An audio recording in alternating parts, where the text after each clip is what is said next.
This helps avoid the situation where the arms hit the pedal. It's equipped with unique high-strength lifting arms and a rotation-angled locking device, which minimizes swinging of the arms after they are locked.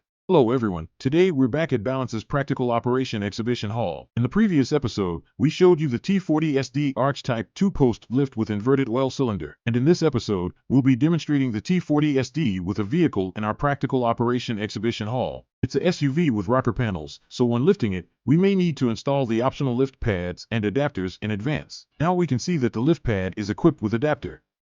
When lifting this vehicle is an SUV with pedals, it can avoid the situation of the arms hitting the pedals. After double-checking the safety of the arms and the pivot points, we can proceed with lifting the vehicle. When the lift pads are close to the pivot points on the vehicle body, we need to perform a first-round inspection on all 4 points. Then we can lift it directly.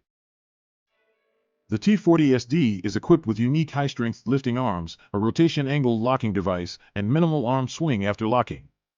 In the initial lifting stage, we need to pay attention to whether the front and rear of the vehicle are lifting evenly. When the lifting height reaches the desired working height, we need to engage the safety lock by pulling the lock handle so that the mechanical safety can be locked in place.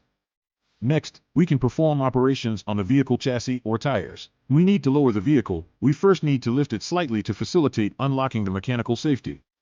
By pulling the unlock handle, the safety locks on both sides will be released.